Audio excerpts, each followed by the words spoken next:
So another championship week has been concluded. What is up, everyone? Welcome back to Lex Alexas. Today I'm going to go through my review of Matchday 21 of the championship. It's fair to say it was very controversial. We had a lot of handball decisions not being given for teams, a lot of penalty appeals waved away as well. Some big games at the top and the bottom of the championship as well. So we've got a lot to unravel today. If you guys want to see the updated standings of the Lex Alexas Football Prediction League, do make sure you check the community tab of my YouTube channel. In my perspective, I've made it up to third place, which is a nice place to be. And I've even closed the gap between the top two as well. So a pretty good weekend for me overall. But if you guys like what you see, you want to see more content from me, please give the video a like. It does tremendously up the channel. Let's aim for 15 likes in this video. That'll be appreciative. Please do hit that subscribe button if you've not done so. It does really help the channel. And please share this video and this channel to as many people as you can. It's how we're going to grow as a community. We're trying to get to 1,000 subscribers as soon as we can. If we can get there, that'd be absolutely amazing. But without any further ado, let's start going through what I thought of Matchday 21 in the Championship.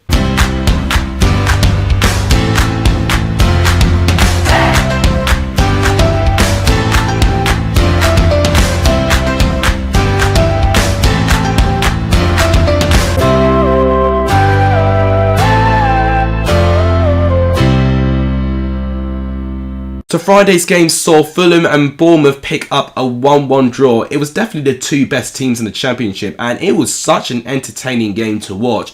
Very back and forth in terms of the game in general as well. You would see Fulham attack, and then Bournemouth would transition into attack. And what I will say there, I think Fulham were the team definitely asking more questions. They had the highest XG out of all 24 teams in the Championship, Fulham. But having said that, Bournemouth had a game plan. They really were defensively solid, and the defending that Steve Cook did, you know, that's one of the biggest talking points. He earned man of the match of that performance, but he made two literal body clearances, putting his body on the line just before half time as well, which was very, very crucial.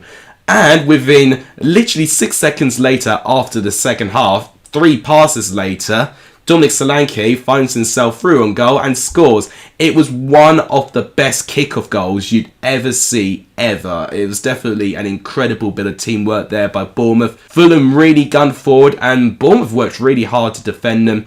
But Tosin Adebayo, for his first goal of the club, rose above everyone and won a really powerful header to make it 1-1. And I think Fulham might have actually deserved a little bit more based on the chances. But you've got to give credit to Bournemouth for what they were set out to do. They really frustrated Fulham. And if anything, I'll be very surprised if both these teams are not promoted. You could see why in terms of their performances, the transition from defence to attack, how they went for each other, for how well they both executed their game plans. You know why these two teams are the best two teams in the Championship. Then to the early game for Saturday, and West Brom finally pick up an away win after 4 games of not being able to win away from home. And it's another home defeat for Coventry. So this result definitely was a big of a surprise, especially with West Brom's poor form. Coventry weren't doing that well either, but at least what they were doing, they were still picking up the odd point and the odd win now and again. But, you know, when Coventry picked up an away point against Bournemouth, you would think that maybe they are the favourites on paper against the West Brom side who've not been playing well. But I knew straight away from when Callum Robinson slipped through Carlin Grant and he scored, I thought it was going to be very, very interesting. For the fact that West Brom scored first, I thought, okay, I think we're now starting to see the West Brom that we all know and love. Now, in terms of the second goal, there was a bit of controversy within that. So it was a header, and then it just kind of pinballed, and I think it came down as a Calma Faustino goal. But the replay suggests it may have hit Sidre Kipra's hand as it went across the line. So potentially VAR would have definitely looked at that and probably would have likely disallowed it as well. So very lucky for West Brom's perspective, but that goal just before half-time definitely really helped them. Coventry weren't out of the game. They definitely were able to show flashes of good play, but West Brom ultimately just looked more dangerous going forward. But eventually, Coventry did manage to make one of their chances count. It was a brilliant header by Calma Faustino, heading at the right end of the pitch this time, past Sam Johnston to make it 2-1. And we thought, okay, Coventry have been into this position before and have managed to get a comeback, but unfortunately for them, they couldn't really find that comeback. West Brom defended quite well after conceding that goal actually, and they managed to get the game out. So fair play to West Brom. They're back to winning ways, very, very crucially as well. With Coventry, for the first time this season, they've fallen outside of the top 6. I knew this tough running could see them fall out of it, but the fact they fall out that quickly, they need to try and recover their form as soon as they can if they've got those ambitions to try and be up there at the end of the season. So to the Yorkshire derby between Barnsley and Huddersfield, and it ends as a 1-1 draw, and I'm so gutted I didn't predict this. I remember changing 1-1 to 2-1 Barnsley within the last minute, but what I will say is that I think Huddersfield definitely had the better chances. They definitely were the better team going forward, and it made sense with the confidence that they put themselves. A really, really nice goal by Lewis O'Brien there. Brilliant teamwork. The pass from Koroma to find Lewis O'Brien in space was absolutely fantastic on their part. But then Barnsley, they survived, and I think before Barnsley scored, Huddersfield also hit the woodwork as well. So Barnsley were just holding themselves into the game, and they actually managed to get an equaliser. The build-up was not as fluid as Huddersfield's was. It was a bit more of a pinball, but it was a good chipped ball to find Carlton Morris. Great stride to make it 1-1. And overall, you would say Huddersfield had more of the chances to win this, and they will definitely be feeling a bit let down that they didn't quite get that winner. But Barnsley did defend well, and actually Barnsley did have a couple of chances of their own, but right now, I'm still not quite seeing enough from Barnsley and Baggy that is going to suggest that this Barnsley team are going to survive so far. They have got a big gap to try and fill, and right now, it's going to take a mighty miracle at the moment if they are going to survive pretty comfortably. With Huddersfield, they've fallen as far down as 11th, and of course, Huddersfield's form has not been too great at the moment, so Huddersfield got to be very, very careful. From one derby to another, we've got the Lancashire derby, and it's ended Blackburn 1, Preston 0. I thought a 1-1 draw, so not too far away, especially as Blackburn win with the lowest XG out of all of the teams in the Championship in this specific weekend. And who else has scored a goal? Ben Brereton Diaz. I mean, what was really disappointing is that I definitely think Preston could have done better to try and defend it out. But Ben Brereton Diaz was just too strong for the defence to handle it. He managed to get a really strong touch past the reach of Iverson, which made it 1-0 to Blackburn. But what was disappointing to me is that Preston, apart from forcing one or two chances that Kaminsky had saved quite well, they didn't offer enough. Just only one shot on target. That is really, really poor. And there was just so many times where I was seeing Ben Brereton Diaz go up against Jordan Storey and literally turning him like a bottle opener. And he was just running through aimlessly through that back line way too easily. And Blackburn could have even scored more goals. So Preston, for me, once again, I just don't see any signs of improvement there that they can potentially have a real decent season. Blackburn, on the other hand, are up to 4th, and if they keep this going, they could potentially try and be up there in the top 6. It's all about consistency, especially in the turn of the year. They had a really bad January period this time last year, so they've got to really try and keep that form going on to the end of the year, and then they actually might have a chance of having a really, really good season. Now, the crack's starting to show for Blackpool. They lose 3-0 to Luton Town, and this is a crucial win for Luton Town since their form has not really been that good until they picked up this win.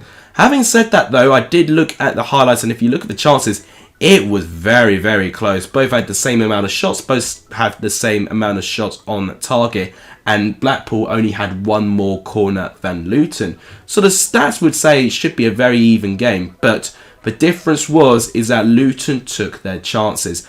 Blackpool, I even think, had more clear-cut chances than what Luton had, but they just weren't able to score through them. And Simon Sluga, I've got to give him a big shout out here. He made some fantastic saves. There was one point-blank save he made from a header, which, not many goalkeepers will be able to actually tip over the goal, but he did so fair play to him. Now, in terms of Luton, their first 2 goals came from headers, so one thing that's clear to me is that Blackpool have struggled to defend crosses or corners and to win their aerial duels. So if they'd actually got the better of their 2 aerial duels there, they would have prevented 2 goals by themselves. Sonny Bradley, one in the first half from a corner, and Adebayo, one in the second half in terms of a cross. Now, the last goal was a fantastic goal by Jordan Clark. It was brilliant skill actually by Muskway going through the Blackpool back line. Brilliant cross, and what a volley by Jordan Clark to make it 3-0. Fair play to them. They're now find themselves back in the top half of the table. Blackpool stay around 15th. They just got to be very, very careful that this sort of performance doesn't devalue their confidence, because it's clear to me that they can create chances. They're just going through a bit of a goal drought at the moment. They need to get some confidence scoring goals again. It's all doom and gloom for Derby County right now as they lose 1-0 to Bristol City, and for Bristol City's sake, it's their third home win in a row, which is quite amazing, but it's also their third consecutive 1-0 home win as well. The goal was one of the poorest defending I've ever seen. So that whole Derby back line were almost put to be pressing the Bristol City players. And yeah, you could argue a bit fortunate how it got round to the goal. I think it was Curtis Davies who tackled Vyman, and that loose ball found Alex Scott. But he had so much space. That whole back line were just pushed in way too centrally, opening way too many gaps. Alex Scott just simply had to run forward. He only had the goalkeeper to beat, and he made no mistake to make it 1-0 to Bristol City. And honestly, that right-hand side, Bristol City kept going through way too easily. Derby did have their couple of chances, especially in the second half, but really weren't able to create anything too meaningful. They only had one shot on target in that entire game, despite having a load of the ball. They just weren't able to have too much success creating stuff from it. At the moment, there's no lighter way of saying they're 20 points of safety. And what would be the worst thing for Derby is for them to retreat now, because right now I am getting that vibe, especially with the very little that they've created in this game. It's a good win for Bristol City. They find themselves into 17th place. They just need to try and get some consistency. So I don't even think Bristol City played that well, but it was good for them that they managed to get this win, and even if they're not playing well, they still get a good result. So good on Bristol City for that. Now to the Cardiff City Stadium, where it was a 5-goal thriller, a 3-2 away victory to Sheffield United. Now what a game we had here. So Mark Harris scored the first goal for Cardiff, and I think Cardiff actually were great in the first half. I actually think it was a tale of two halves. So Mark Harris got the first goal, and overall they really could have scored more, Cardiff, in that first half if it wasn't for the goalkeeper in Sheffield United's goal. Now second half it came in, and I don't know what Heckingbottom said to that team, but we've seen it before with Heckingbottom actually with his second half performances as well. Sheffield United really came back, with a lot of determination. They had to be a little bit patient, as you would against Cardiff City, They're a team that don't traditionally concede a load of goals, but Morgan Gibbs White, what a strike to open the scoring for Sheffield United. A shot from just outside the box to make it 1-1 to Sheffield United. And another bit of history there. Billy Sharp has now become the second all-time championship goal scorer. He only needs one more goal to match David Nugent's total as well. And David McGoldrick with the final goal for Sheffield United. It wasn't a very clean goal. I still think David McGoldrick is still trying to get his confidence back up. But at least for him, he's starting to get some goals now. That made it 3-1 to Sheffield United. Mark McGuinness had to score a fantastic header to make things interesting, but it was a really good match actually. I was really impressed with both of these teams. What I was just a bit disappointed about is that Cardiff just kind of switched off defensively, especially when Sheffield United were in their stride. Fair play to Sheffield United though. It's definitely a vibe to me that Paul Heckingbottom's trying to push his side back up the table a little bit. They're now 10th place, Sheffield United, where if they do continue their really good run of form, maybe Sheffield United could be a shoo-in for being just outside the top 6. We're going to have to wait and see. Cardiff unfortunately find themselves in 21st place, but honestly, if they can keep those performances up, I don't think they'll be near the relegation zone come the end of the season. It's another win for Chris Wilder and Middlesbrough as they beat Swansea by 1-0, but how was just 1-0? I have no idea. Isaiah Jones was actually the only one that scored the only goal in the game. And we've seen a lot of these goals actually where it comes from mistakes from the opposing team. Swansea give the ball away, and what a pass by Sol Bamba from his own penalty box, going right through that whole back line, finding Isaiah Jones running through. He only had Bender to beat, and that made it 1-0 to Swansea. And that is a disadvantage of having a high line. One really good pinpoint perfect pass can split your entire team up and can leave you exposed. Now Swansea did have a couple of their chances of their own, but overall they just weren't able to take their chances.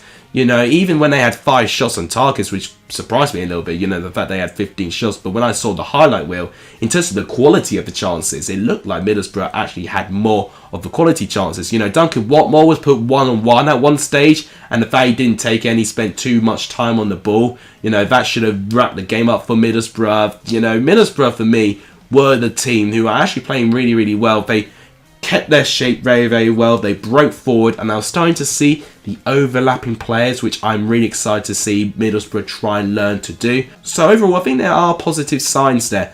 With Swansea, they've fallen down to 14th now. They're going through a bit of a tough period at the moment, Swansea. They just need to try and recover their form that they had, you know, around November time when they were starting to surge up the table. Could Millwall be an outside shoo-in for the top 6? Well, this win definitely proves it. They beat Birmingham by 3-1. I predicted a 0-0 draw in this game. I remember predicting a 0-0 draw, and how wrong was I?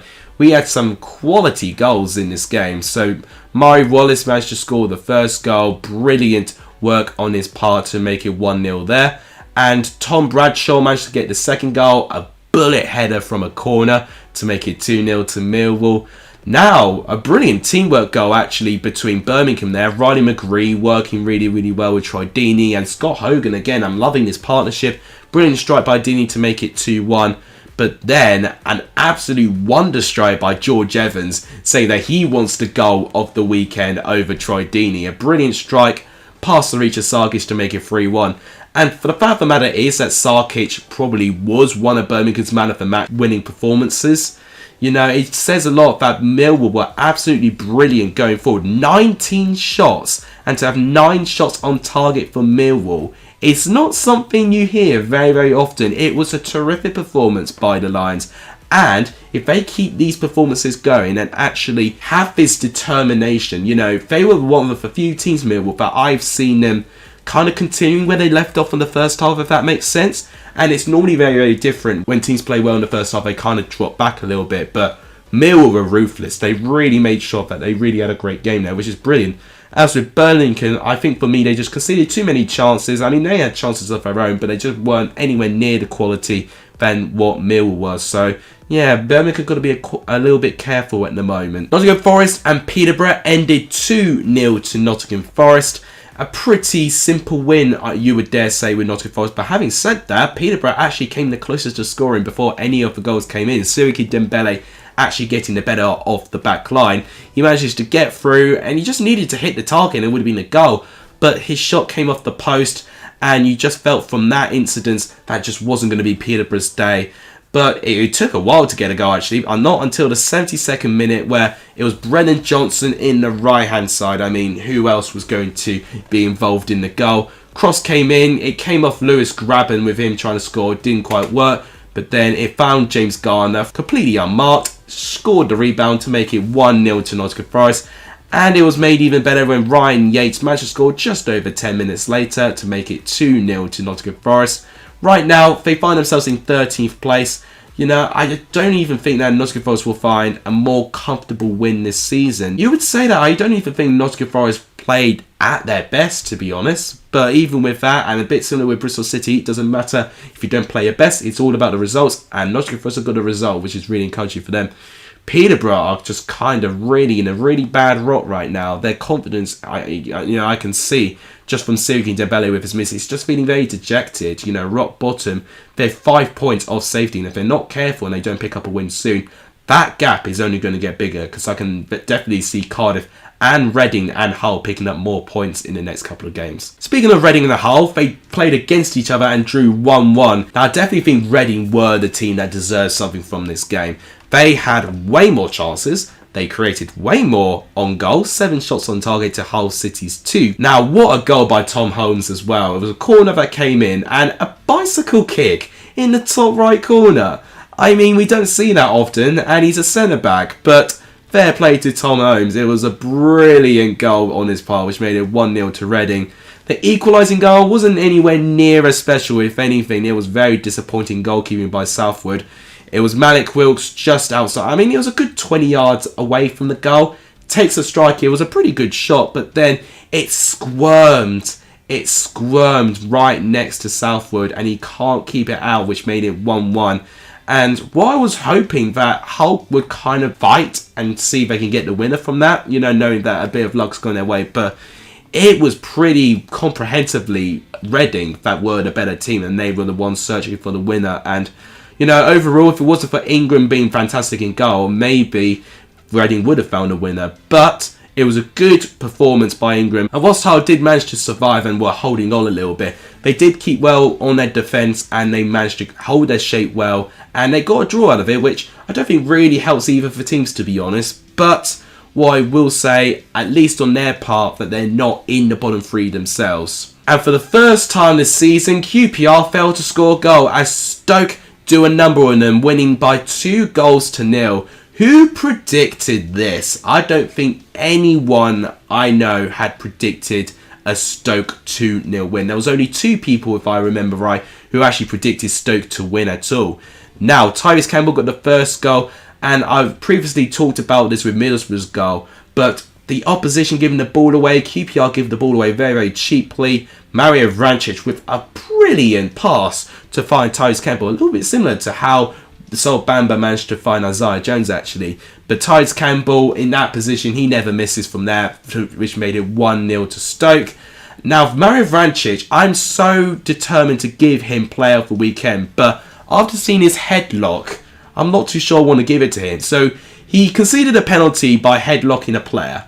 Charlie Austin stepped up, and if he scored, it would have been 1-1, but it was a poor penalty, and Adam Davies even guessed the right way anyway. And Adam Davies actually had a really good game in goal. So I do think he did deserve a clean sheet out of it, but such a contrast from what Charlie Austin did in midweek to now, to be honest. That's football, you know, karma is going to get you if you're not careful for it. And that miss just told me that nothing was going to go QPR's way, and it was just not going to be their day at the office. And it made things worse when Mario Vrancic managed to score the second goal, a nicely struck goal, to make it 2-0 to Stoke. And this win now sees Stoke in the top 6 and only 1 point behind QPR. I tell you what, the top 6 race this year I think is going to be very, very intense, and I'm really excited to see how it goes. With QPR, you know, definitely a couple of bit of warning signs now. They're only within a matter of points away from dropping out of the top 6. So just to reiterate, the top 6 race this year is going to be very exhilarating. Right, so this is my review of Matchday 21. This is what the table looks like. So Fulham and Bournemouth still remain unchanged at the top of the Championship. West Brom, Blackburn, QPR, and now Stoke are in the top 6, which is very, very interesting. When we look at the teams in danger, you've got to consider the likes of Hull, Reading, Cardiff, and in the bottom 3, you've got Peterborough, Barnsley still, and Derby still on 1 point. For goal, player, and result of the weekend, likewise with the Prediction League, you can vote for your winners on the community tab. Just make sure you vote for whoever you think deserves to win the result of the weekend, player of the weekend, and of course the goal of the weekend. But that'll have to wrap it up for today's video. If you guys enjoyed it, please give the video a like. It does tremendously help the channel. Please do hit that subscribe button if you haven't done so. It does really help the channel. Please also make sure you keep your eyes out for when I'm live streaming FIFA 22 Predicts. That should be happening later today. And please share this video to as many people as you can. All of that really helps. But that'll wrap it up. Thank you guys so much for watching. You guys are legendary for Sonny in this video. And as always, I'll see you guys very, very soon. Take care.